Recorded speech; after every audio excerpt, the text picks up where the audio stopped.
Assalamualaikum warahmatullahi wabarakatuh. Kami dari kelompok 3 yang akan memaparkan materi tentang pengambilan sampel pemeriksaan bakteriologi yang beranggotakan Desi Aji Pangestu, NIM belakang 32, Kurnianti, NIM belakang 38, Wiwik Widiana, NIM belakang 53, dan Husnul Khotimah, NIM belakang 63. Tahap yang pertama yaitu adalah tahap perencanaan. Yang harus diperhatikan dalam tahapan ini, yang pertama adalah menentukan tujuan pengambilan sampel air. Dalam praktikum kali ini seharusnya kita melakukan pengambilan sampel air itu untuk uji bakteri. Dan yang kedua adalah menentukan alat pengambilan sampel itu sesuai dengan apa yang telah kita jadikan tujuan sebelumnya.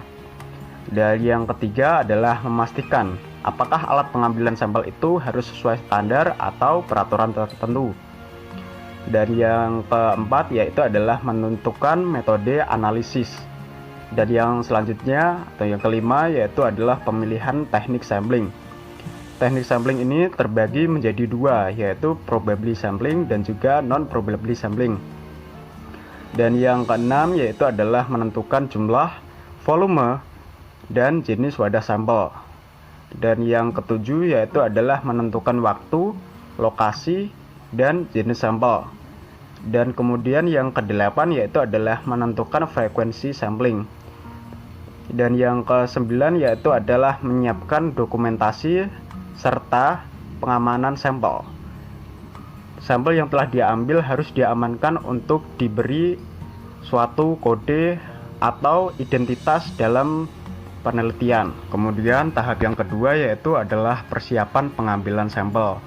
Hal yang dibutuhkan dalam persiapan pengambilan sampel yaitu yang pertama personil. Personil dibutuhkan untuk mengefektifkan pengambilan sampel di beberapa tempat. Seumpamanya terdiri 10 orang. Kita dapat membaginya 10 itu menjadi 2 atau 3 kelompok dan kemudian dipecah untuk mengambil sampel di tempat-tempat yang berbeda. Yang kedua yaitu peralatan seperti botol, ember, dan juga alat pendukung yang lainnya. Dan yang ketiga adalah peralatan uji parameter lapangan. Dan kemudian yang keempat prosedur pengambilan sampel. Yang kelima yaitu wadah sampel. Dan kemudian yang keenam bahan pengawet apabila diperlukan. Yang ketujuh yaitu dokumentasi serta rekaman lapangan. Dokumentasi dan juga rekaman lapangan dibutuhkan untuk sebagai bukti otentik bahwa ada penelitian yang dilakukan. Dan tahapan yang ketiga yaitu adalah lokasi pengambilan contoh uji coba. Lokasi pengambilan contoh ditentukan berdasarkan pada tujuan yang telah ditentukan. Lokasi pengambilan dibagi menjadi dua kategori, yaitu berdasarkan pada air permukaan dan juga pada air tanah. Yang pertama yaitu adalah air permukaan. Lokasi pengambilan contoh di air permukaan dapat berasal dari daerah pengairan sungai, danau, atau waduk dengan penjelasan sebagai berikut. Yang pertama, pemantauan kualitas air pada suatu daerah pengaliran sungai atau PDAS berdasarkan pada A. Sumber air alamiah, yaitu lokasi pada tempat yang belum terjadi atau masih sedikit pencemaran. Yang B, yaitu sumber air tercemar, yaitu lokasi pada tempat yang telah mengalami perubahan atau dihilir sumber pencemaran. Yang C, yaitu sumber air yang dimanfaatkan, yaitu lokasi pada tempat penyadapan pemanfaatan sumber air tersebut. Dapat dilihat pada gambar A.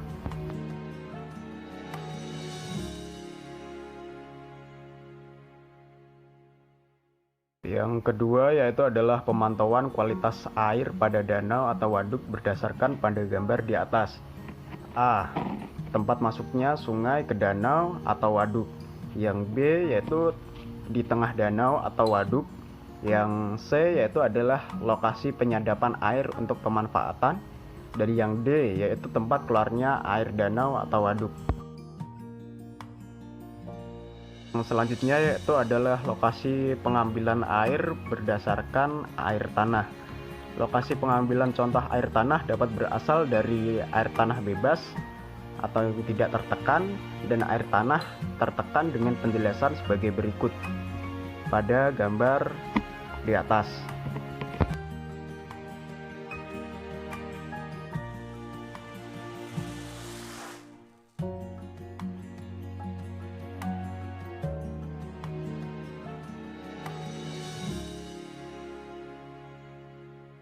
Berikut ini merupakan teknik pengambilan sampel air.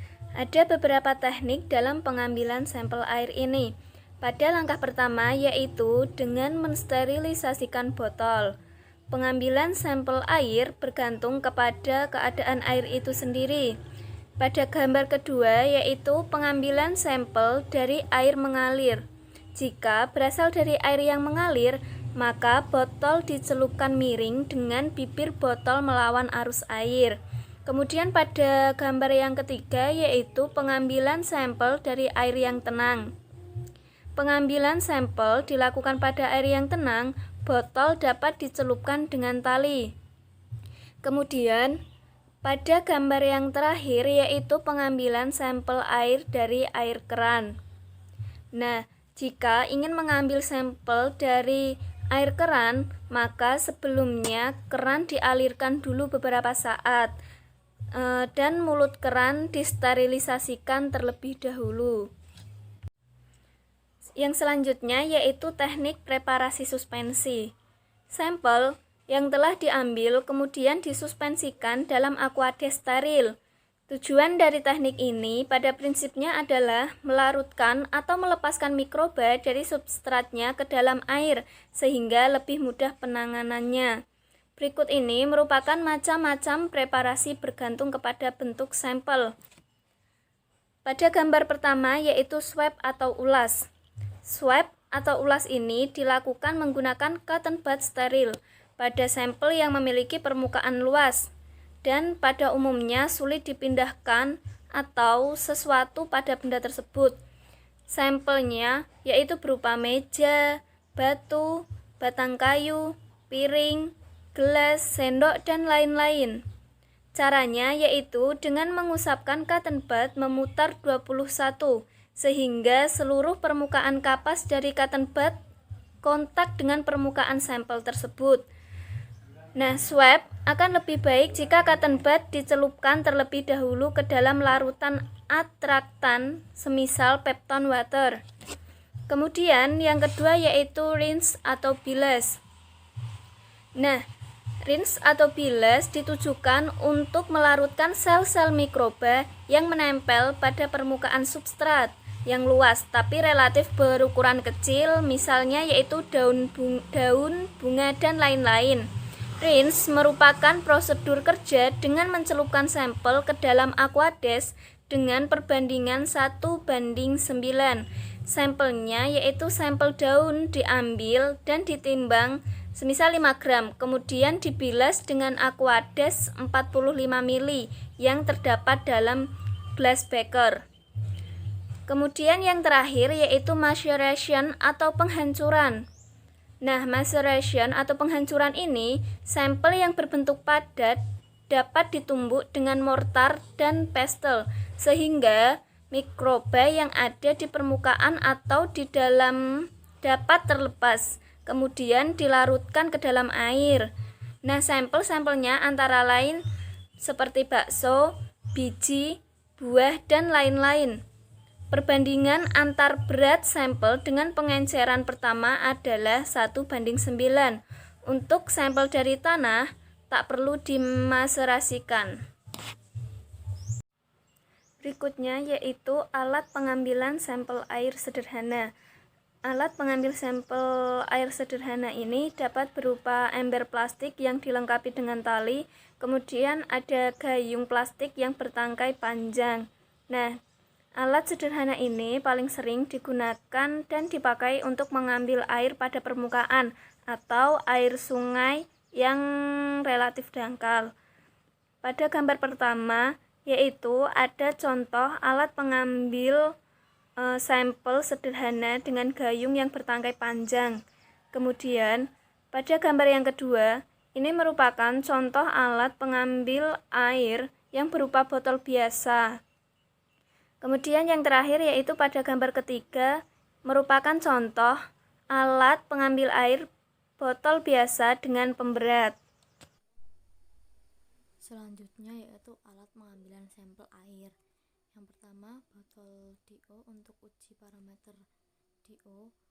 Yang kedua, botol mikrobiologi, botol gelap steril untuk uji parameter mikrobiologi. Yang ketiga, alat ukur parameter lapangan, diometer, pH meter, turbidimeter, konduktometer, CL2, test kit, dan lain-lain.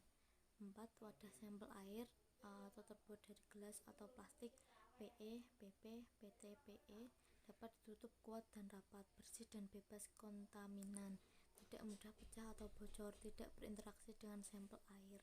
Selanjutnya yaitu teknik pengambilan sampel tanah. Berdasarkan cara pemilihan lokasi pengambilan sampel tanah, dihasilkan beberapa macam sampel tanah, antara lain sampel terduga atau judgment sampel, sampel acak atau random sampel, sampel acak. Yang ketiga, sampel acak bertingkat atau star fit random sampel. Yang keempat, ada sampel sistematik atau systematic sampel. Untuk yang pertama yaitu sampel terduga atau judgment sampel.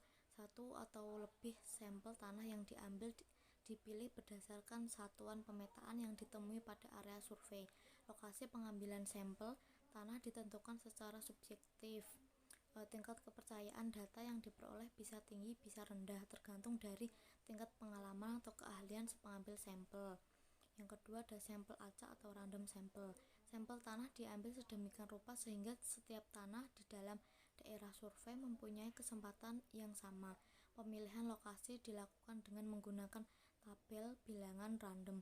Satu pasangan angka random yang diperlukan untuk pemilihan lokasi sampel berdasarkan atas sistem koordinat.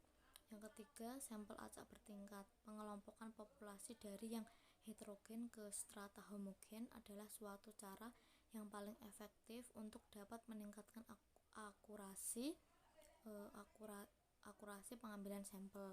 Hal ini berarti dapat meningkatkan akurasi atau mengurangi jumlah sampel tanah yang diperlukan. Apabila kita dapat mengelompokkan areal survei ke dalam areal yang seragam, pemilihan lokasi pada masing-masing satuan pemetaan ditentukan dengan bilangan random. Yang keempat yaitu sampel sistematik. Lokasi pengambilan sampel tanah dengan cara ini ditentukan dengan sistem grid, yaitu berjarak sama pada kedua arah. Cara ini merupakan cara yang paling mudah dan praktis, terutama bagi tenaga yang kurang terampil.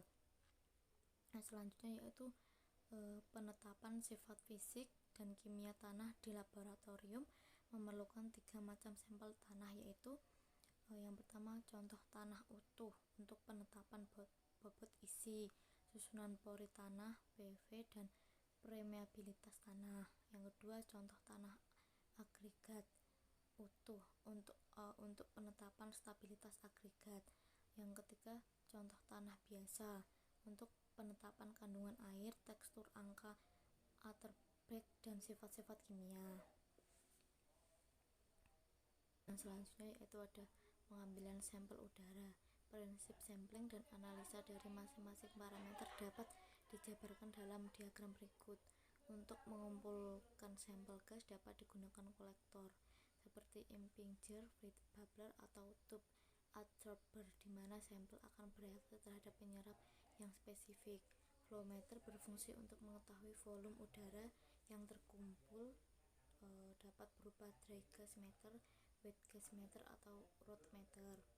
Vacuum pump digunakan untuk menghisap udara ke dalam kolektor.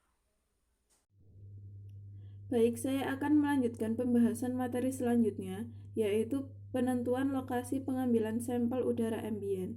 Nah, udara ambien sendiri ini adalah udara bebas yang ada di permukaan bumi pada lapisan troposfer. Udara ambien ini dibutuhkan dan sangat diperlukan untuk kesehatan manusia, tumbuhan, hewan, dan lingkungan hidup lainnya. Penentuan lokasi pemantauan udara ambien dilakukan pada arah angin dominan dengan jumlah titik minimum 2 dengan mengutamakan daerah dari pemukiman atau tempat-tempat spesifik. Sedangkan pada arah angin lainnya, minimum 1 titik dengan kriteria penetapan lokasi seperti pada gambar di bawah ini. Dapat diperhatikan bahwa arah angin dominan mengarah ke kanan. Nah, untuk industri dan pemukiman tempat spesifik seperti ini, sehingga lokasi pemantauan jatuh pada titik kiri di bawah ini. Begitu. Kemudian, next.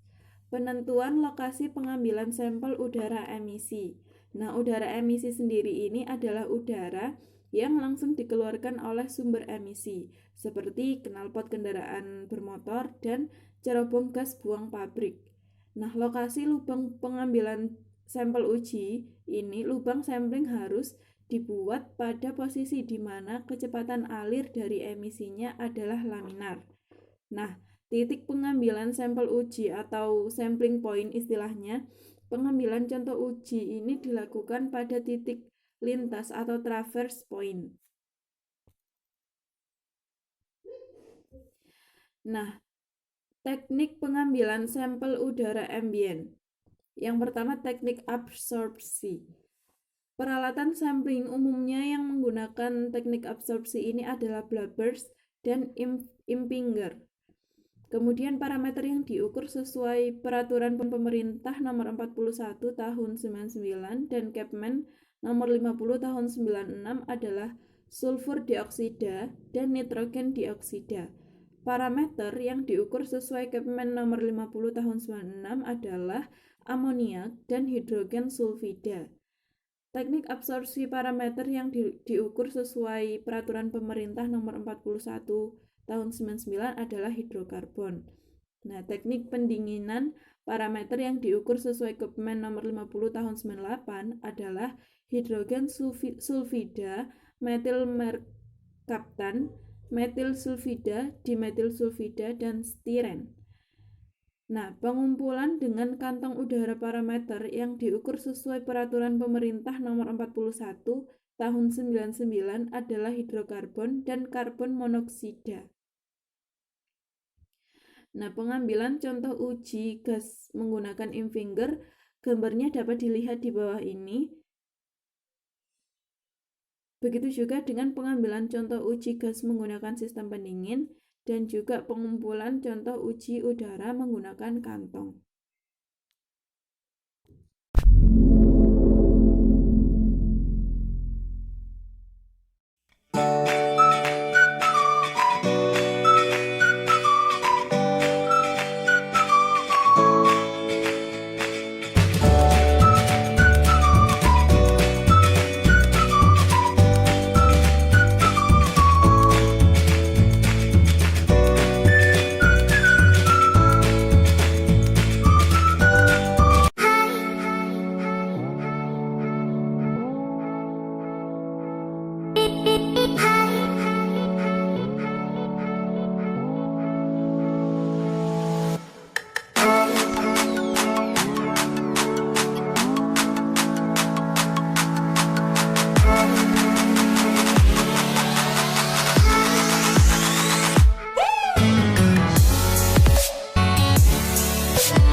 saat ini saya akan melakukan praktek pengambilan sampel tanah.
Oke, baik, terima kasih. Jadi ini adalah hasil pengambilan sampel tanah yang kita lakukan pada saat ini, di mana sudah lengkap ada nomor sampel, petugas sampel, lokasi, waktu pengambilan sampel, kedalaman sampel tanah, kemudian cuaca.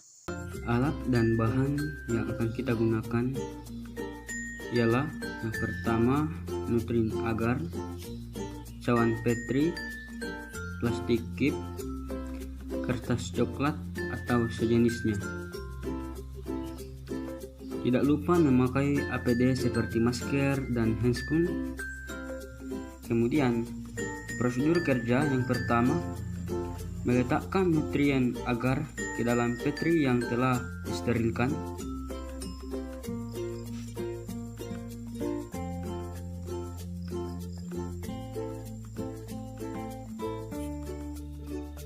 Yang kedua, kemudian berdiri pada titik pengambilan sampel dengan memegang cawan petri berisi agar sejajar dengan telinga atau 1,5 meter dari lantai.